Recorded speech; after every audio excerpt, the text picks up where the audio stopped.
Human জিওগ্রাফির settlement বা জনবসতি থেকে এর আগে আমি এই ক্লাসটি যেখানে শেষ করেছিলাম, আজকের ক্লাসটি তার পর থেকে শুরু করছি। ঠিক আছে? আর এই ক্লাসটিতে আমরা সেটেলমেন্ট বা জনবসতি কি, গ্রামীণ জনবসতি কি, সেই সম্পর্কে ডিটেলসে জেনেছিলাম, তাই তো?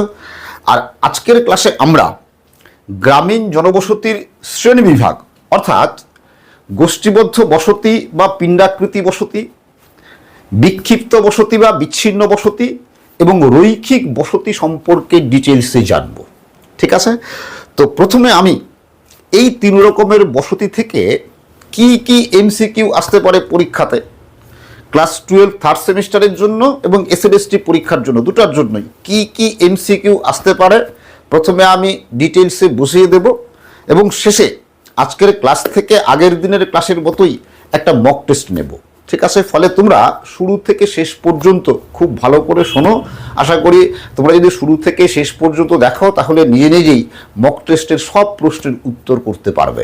তবে ক্লাস শুরুর আগে তোমরা যারা WBSSC এসএলএসটি অর্থাৎ স্কুল সার্ভিস কমিশন পরীক্ষা দেবে তাদের জন্য একটা ইনফরমেশান দিয়ে রাখি। দেখো, মে মাসের 23 তারিখ থেকে অর্থাৎ 23শে মে 2026 থেকে এসএসসি এসএলএসটির জন্য একটি নতুন অনলাইন কোচিং ব্যাচ শুরু হচ্ছে। যদি ওই ব্যাচ সম্পর্কে ডিটেলসে জানতে চাও তাহলে এই হোয়াটসঅ্যাপ নাম্বারে যোগাযোগ করতে পারো। ঠিক আছে? তাহলে চলো আর দেরি না করে এবার আমরা শুরু করি। দেখো, বসতির অবস্থান, বসতবাড়ির সংখ্যা এবং দুটা বসতবাড়ির মধ্যবর্তী দূরত্ব, মূলত এই তিনটা বিষয়ের উপর ভিত্তি করে গ্রামীণ বসতিকে প্রধানত তিন ভাগে ভাগ করা হয়। এক নম্বর হচ্ছে, দেখো, যে গোষ্ঠীবদ্ধ বা পিণ্ডাকৃতি বসতি, 2 নম্বর বিক্ষিপ্ত বা বিচ্ছিন্ন বসতি, 3 নম্বর রৈখিক বসতি। তো আজকের ক্লাসে আমরা এই 3 প্রকার বসতি সম্পর্কে ডিটেলসে জানব। ঠিক আছে? তো প্রথমেই আমরা দেখে নিই, চলো, এই গোষ্ঠীবদ্ধ বসতি কি। দেখো, এই গোষ্ঠীবদ্ধ নামকরণ থেকেই কিন্তু কিছুটা অনুমান করা যাচ্ছে যে বসতিটা কেমন হবে, তাই কি না? দেখো, তোমরা যারা টপোগ্রাফিক্যাল ম্যাপ দেখেছো, টপোগ্রাফিক্যাল ম্যাপে প্র্যাকটিক্যাল করেছো, যারা দেখোনি তারা ভবিষ্যতে আগামী দিনে দেখবে যে টপোগ্রাফিক্যাল ম্যাপে বসতি বা বসতবাড়ি এরকম লাল রঙের স্কয়ার বা বর্গক্ষেত্র দিয়ে, ছোট আকৃতি লাল রঙের স্কয়ার বা বর্গক্ষেত্র দিয়ে বসতবাড়ি ও বসতি চিহ্নিত করা হয়। যেমন দেখো, এখানে এই একটা মনে করো রাস্তা, এই একটা রাস্তা, আর এগুলো প্রত্যেকটা বসতবাড়ি। ঠিক আছে?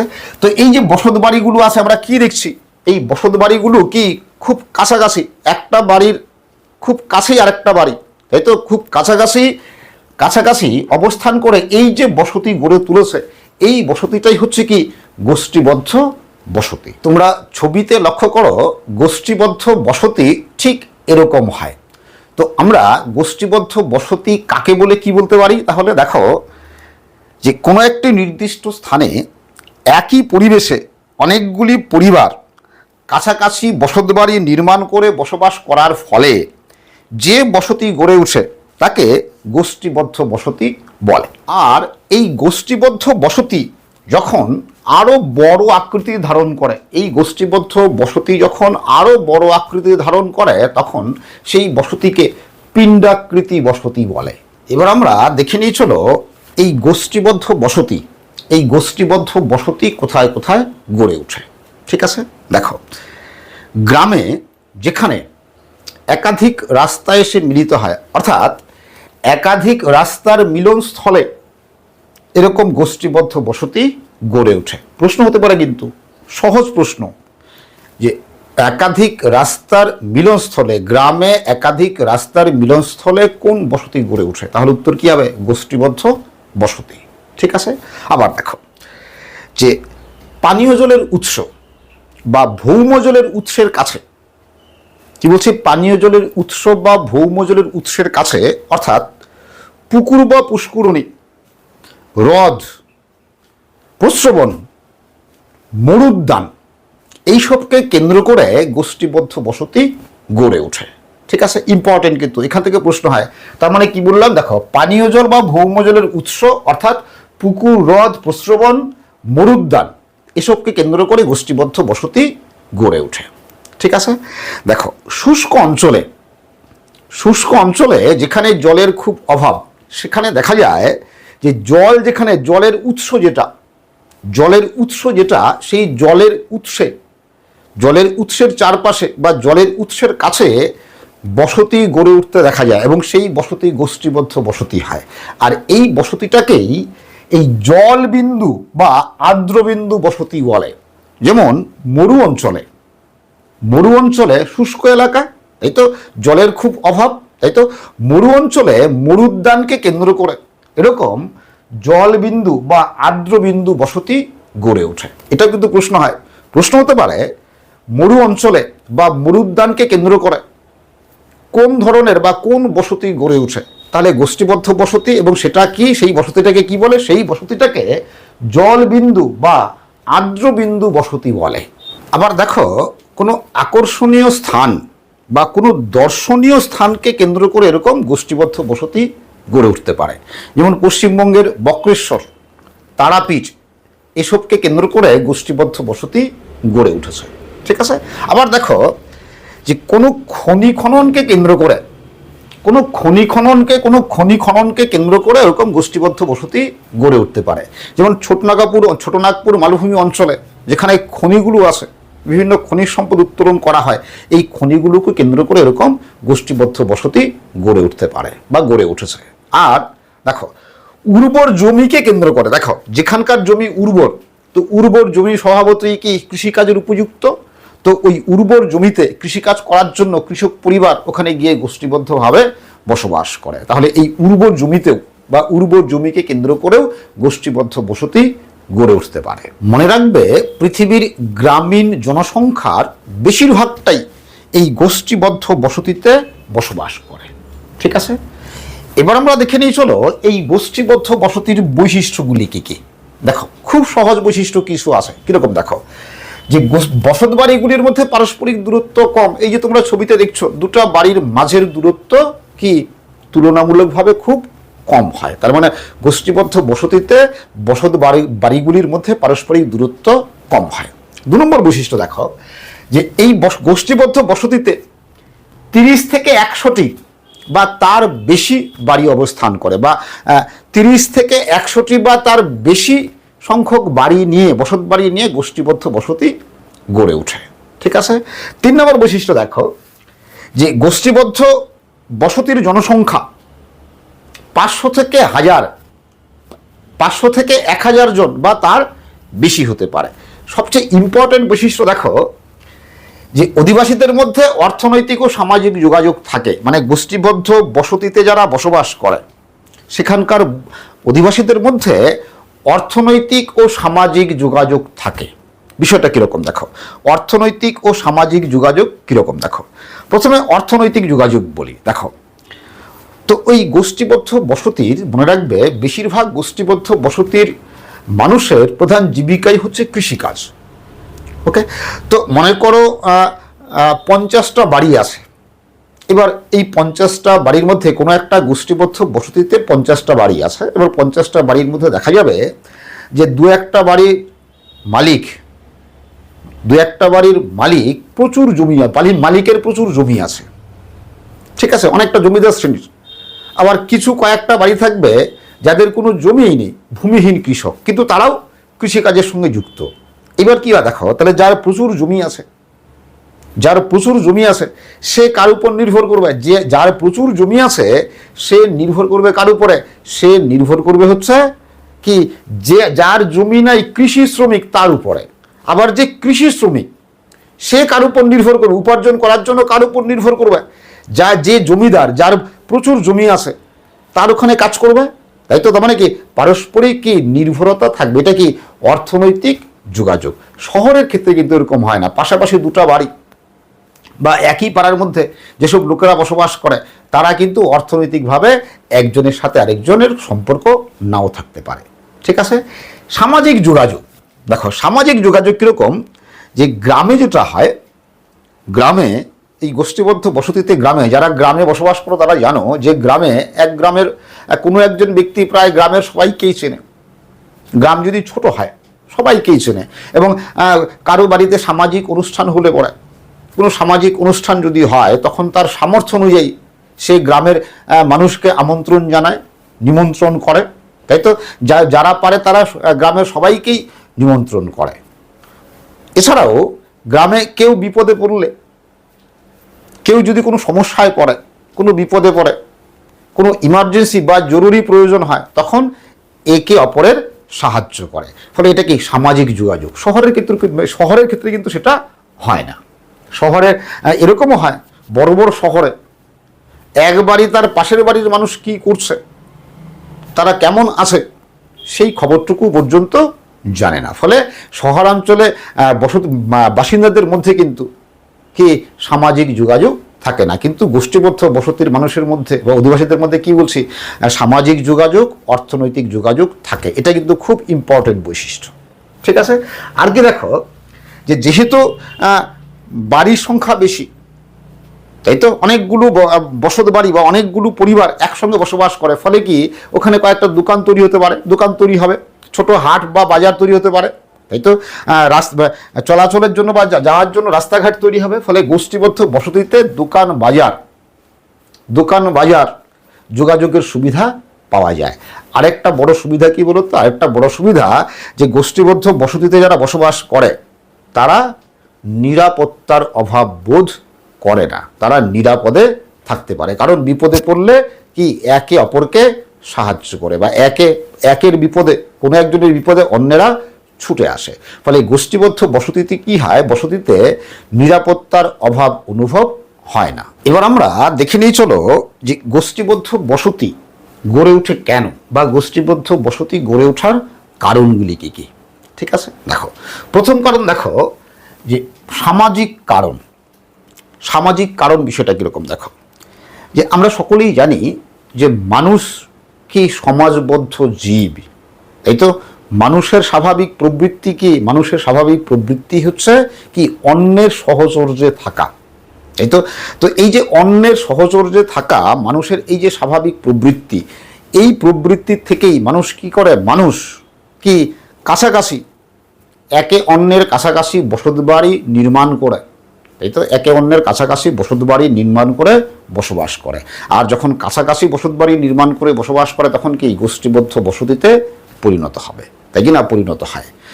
তো বিষয়টি, মানুষ যে সমাজবদ্ধ জীব, এই বিষয়টি বোঝানোর জন্য আমরা যখন স্কুলে পড়ি তখন আমাদের স্যার একটি উদাহরণ দিয়েছিলেন। কীরকম দেখো, তিনি বলেছিলেন যে মনে করো একজন মানুষ আর একটা গরু। তো কোনো একজন মানুষ তার যা যা চাই, বেঁচে থাকার জন্য যা যা প্রয়োজন সব দিয়ে একটা ঘরের মধ্যে আটকে রাখা হলো। আর একটা গরু তার বেঁচে থাকার জন্য যা যা প্রয়োজন সব দিয়ে তাকে ঘরের মধ্যে আটকে রাখা হলো। কিছুদিন পর কি দেখা যাবে, যে গরু সে কি বহাল তবিয়তে আছে, তাই কি না, সে বহাল তবিয়তে থাকবে। কিন্তু মানুষকে যদি এরকম যা যা প্রয়োজন সব দিয়ে ঘরের মধ্যে আটকে রাখা হয়, তাহলে মানুষ কি করবে, সেই মানুষ যদি একাকে এরকম আটকে রাখা হয়, সব কিছু দেওয়া সত্ত্বেও সে কি পাগল হয়ে যাবে। কারণ মানুষের প্রবৃত্তিই কি অন্যের সহচর্যে থাকা, তাই কি না, নিজের মত অন্যের সামনে প্রকাশ করা, অন্যের মত শোনা, আমরা যেটাকে গল্পগুজব বা আড্ডা মারা বলি, তাই তো, এটা মানুষের স্বাভাবিক প্রবৃত্তি। তো এই স্বাভাবিক প্রবৃত্তি থেকেই কি হয়, গোষ্ঠীবদ্ধ বসতি গড়ে ওঠে। ঠিক আছে। আবার দেখো 2 নম্বর, নিরাপত্তাজনিত কারণ।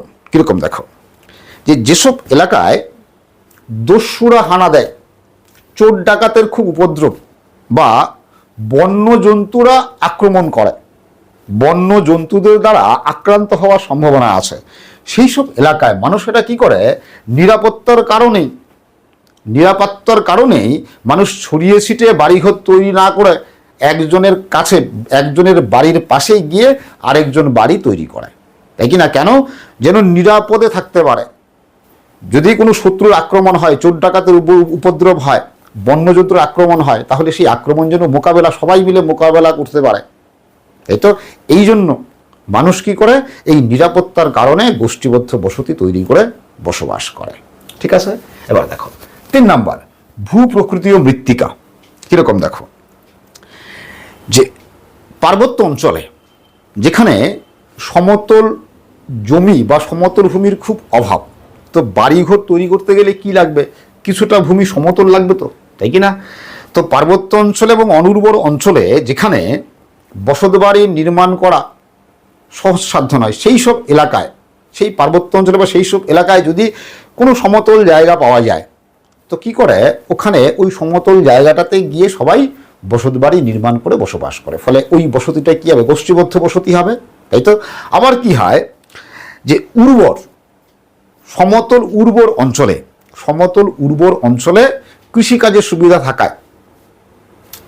সুবিধা থাকায় এবং কৃষি জমি যেন খুব বেশি নষ্ট না হয়, ছড়িয়ে ছিটিয়ে বাড়ি করলে কি হবে, চাষের জমি নষ্ট হবে, তাই কি না?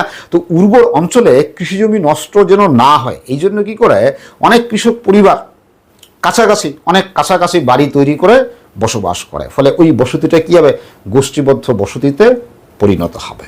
এরপর 4 নম্বর দেখো, জলের উৎস। তো এই পয়েন্টটা আগেই কিছুটা বলেছি।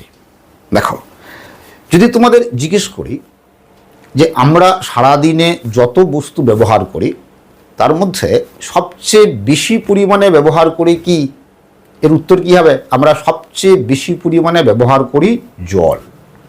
আমরা প্রত্যেকে গড়ে প্রতিদিন প্রায় কমপক্ষে 30 লিটার জল ব্যবহার করি। যেহেতু আমাদের এখানে জলের কোনো সমস্যা নেই, জল সহজলভ্য, আমরা গড়ে কমপক্ষে 30 লিটার জল ব্যবহার করি। তাহলে ভেবে দেখো যে একটা পরিবারে যদি 5 জন সদস্য সংখ্যা থাকে তাহলে তার প্রতিদিন কত লিটার জল লাগবে, প্রতিদিন 5 30 150 লিটার জল লাগবে, তাই কি না? এবার যদি এরকম হয় যে তোমার বাড়ি থেকে 3 কিলোমিটার দূরে জল পাওয়া যায়, 3 কিলোমিটার দূরে জল পাওয়া যায়, তাহলে কি করতে হবে, ডেইলি কমপক্ষে কি 150 লিটার জল তোমার বাড়িতে 3 কিলোমিটার দূর থেকে নিয়ে আসতে হবে, তাই তো? তো এই জলের অভাবযুক্ত এলাকায় এই জন্য কি হয়, জলের অভাবযুক্ত এলাকায় এই জন্য মানুষ যেখানে জল পায়, জলের উৎস যেটা, মানুষ কি করে সেখানেই গিয়ে কি বসতবাড়ি নির্মাণ করে বসবাস করে। ঠিক আছে, ঠিক এরকম দেখো এই পুকুরকে কেন্দ্র করে, একটা পুকুর বা পুষ্করণীকে কেন্দ্র করে এরকম বসতি তৈরি হয়েছে, এটা কি গোষ্ঠীবদ্ধ বসতি। আর এই বসতিকে কি বলেছিলাম, এই বসতিকে বলা হয় কি আর্দ্রবিন্দু বসতি বা কি জল বিন্দু বসতি। এটা কিন্তু খুব প্রশ্ন হয়। প্রসঙ্গক্রমে এখানে বলে রাখি, দেখো যে মহারাষ্ট্রের একটা গ্রাম আছে, এই মুহূর্তের নামটা আমার মনে নেই, ওই গ্রামের বেশিরভাগ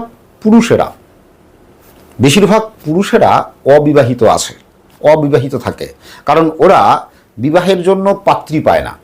কারণটাই হচ্ছে দেখো যে ওই গ্রামে জলের সোর্স নেই, জল পাওয়া যায় না, জলের উৎস নেই, বহু দূর থেকে জল নিয়ে আসতে হয়।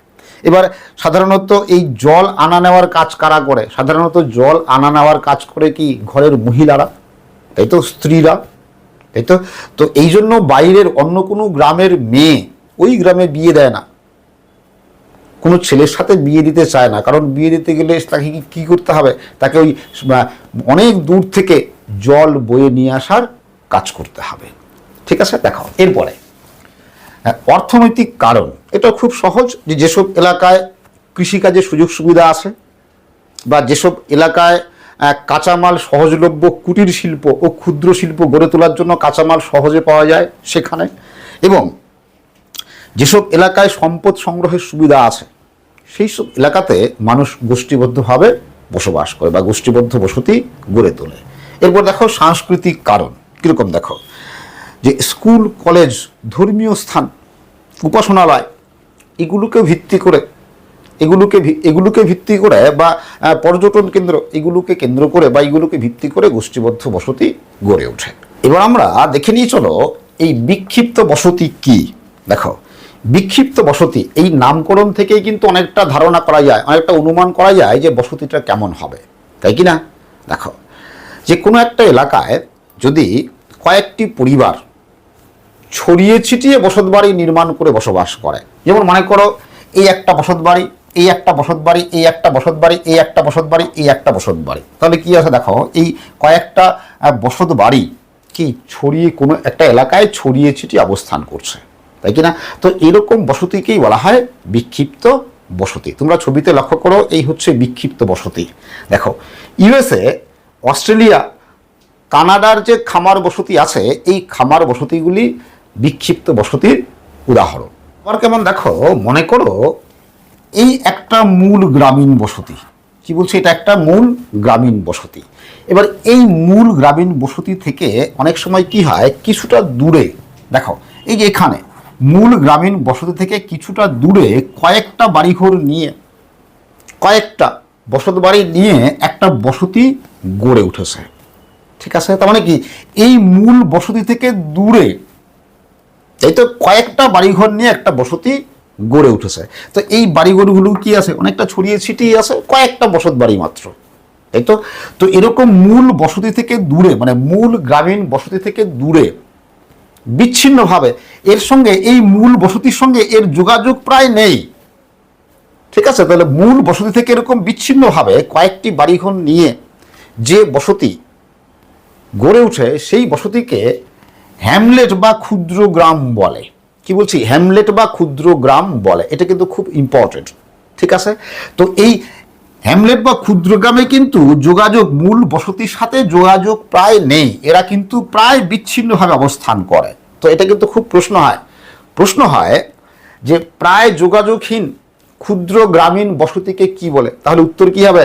প্রায় যোগাযোগহীন ক্ষুদ্র গ্রামীণ বসতিকে হ্যামলেট বা ক্ষুদ্র গ্রাম বলে। আবার দেখো, এই হ্যামলেট বা এই ক্ষুদ্র গ্রামগুলো এই মূল বসতিরই যে বিচ্ছিন্ন অংশ, সেটা বোঝানোর জন্য আগে এই হ্যামলেট বা ক্ষুদ্র গ্রামের নামের আগে এই ছোট শব্দ ব্যবহার করা হতো, ছোট শব্দটা ব্যবহার করা হতো। যেমন জলপাইগুড়ি জেলায় একটি গ্রাম আছে যার নাম ছোট শোলমারি।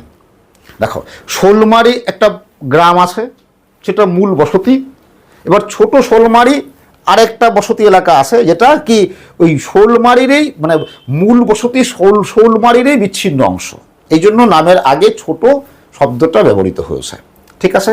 আবার এই হ্যামলেট বা ক্ষুদ্র গ্রাম, এদের নামের পরে টোলা বা টুলি শব্দ ব্যবহার করা হতো। যেমন কলকাতার কুমারটুলি যখন তৈরি হয়েছিল তাই ছিল, বেনিয়াটুলা যখন গড়ে উঠছিল প্রথমে, তখন কিন্তু এরকম বিচ্ছিন্ন বসতি ছিল, এরকম ক্ষুদ্র গ্রাম বা হ্যামলেটই ছিল। এবার আমরা দেখে নিই, চলো, যে বিক্ষিপ্ত বসতির কি কি বৈশিষ্ট্য দেখা যায়, ঠিক আছে? দেখো, তো বিক্ষিপ্ত বসতিতে তোমরা ছবিতে দেখলে যে দুটা বসত বাড়ির মধ্যের দূরত্ব যথেষ্ট বেশি হয়, তাই কি না? যে গোষ্ঠীবদ্ধ বসতিতে দুটা বাড়ির মাঝখানের দূরত্ব কম হয়, কিন্তু বিক্ষিপ্ত বসতিতে দুটা বাড়ির মাঝের দূরত্ব অনেক বেশি হয় গোষ্ঠীবদ্ধ বসতির তুলনায়, তাই তো? 2 নম্বর বৈশিষ্ট্য দেখো, যে এই বিক্ষিপ্ত বসতিতে 2 থেকে 25টি, ম্যাক্সিমাম 2 থেকে 25টি বাড়ির সমাবেশ দেখা যায়, মানে 2 থেকে 25টি বাড়ি নিয়ে এই বিক্ষিপ্ত বসতি গড়ে ওঠে। 3 নম্বর, যে বিক্ষিপ্ত বসতিতে জনসংখ্যা 50 থেকে 500 জন পর্যন্ত হতে পারে, ঠিক আছে? 4 নম্বর বৈশিষ্ট্য দেখো, যে বিক্ষিপ্ত বসতিতে যারা বসবাস করে সেই অধিবাসীদের মধ্যে সামাজিক ও অর্থনৈতিক যোগাযোগ থাকে না। কিন্তু আগেই বলেছিলাম, গোষ্ঠীবদ্ধ বসতির অধিবাসীদের মধ্যে যারা বসবাস করে গোষ্ঠীবদ্ধ বসতিতে, তাদের মধ্যে কি সামাজিক ও অর্থনৈতিক যোগাযোগ থাকে, কিন্তু বিক্ষিপ্ত বসতির অধিবাসীদের মধ্যে সামাজিক ও অর্থনৈতিক যোগাযোগ থাকে না। ফলে কি হয়, ওই এলাকার, মানে ওই বিক্ষিপ্ত বসতিতে বসবাসকারী বাসিন্দারা একঘেয়ামি অনুভব করে, যেহেতু মানুষের সহচর্য খুব কম, অন্য মানুষের সঙ্গে সহচর্য পায় না, এই জন্য ওই এলাকায় বসবাসকারী মানুষেরা একঘেয়ামি অনুভব করে। শেষে যে নিরাপত্তার অভাব দেখা যায়, বুঝতেই পারছো, বিক্ষিপ্ত বসতিতে যেহেতু বাড়িঘরগুলো ছড়িয়ে ছিটিয়ে আছে, রাত বিরতে কোনো সমস্যা হলে, কোনো ইমার্জেন্সি হলে কি মানে সাহায্য করার মতো মানুষ পাওয়া যায় না, ফলে বিক্ষিপ্ত বসতিতে নিরাপত্তার অভাব দেখা যায়। এখানে আরেকটা বিষয় মনে রাখবে, যে নদিয়া ও মুর্শিদাবাদ জেলার সীমান্ত অঞ্চলে কিছু বিক্ষিপ্ত বসতি আছে। তো ওই বিক্ষিপ্ত বসতিতে কি হয় যে একটা বসতবাড়ি থেকে আরেকটা বসতবাড়ির দূরত্ব অনেক বেশি। তো ওরকম বসতবাড়িকে কালান্তর বলা হয়। মনে রাখবে কি বলছি, কালান্তর বলা হয়।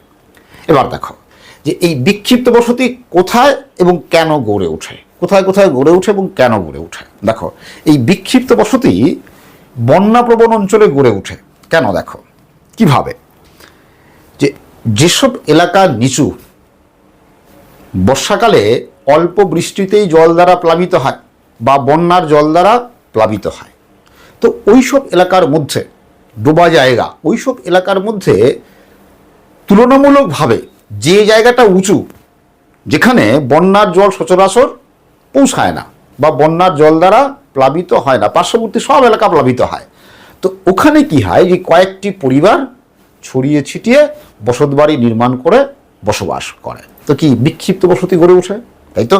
তো ওরকম বিক্ষিপ্ত বসতিকে যেসব জায়গা বন্যাপ্রবণ এলাকার মধ্যে, যেসব জায়গার ভূমি কিছুটা উঁচু, বন্যার জল পৌঁছায় না, বন্যার জল দ্বারা প্লাবিত হয় না, সেখানে যে বসতবাড়ি বা বসতি গড়ে ওঠে, ঠিক ছবিতে লক্ষ্য করো এরকম যে বসতি গড়ে ওঠে, এই বসতিকে শুষ্ক বিন্দু বসতি বলে। খুব ইম্পর্টেন্ট কিন্তু, কি বলছি, শুষ্ক বিন্দু বসতি বলে। তো এখান থেকেও কিন্তু প্রশ্ন হতে পারে যে বন্যাপ্রবণ এলাকায় কোন ধরনের বসতি গড়ে উঠতে দেখা যায়, তাহলে উত্তর কি হবে, বিক্ষিপ্ত বসতি।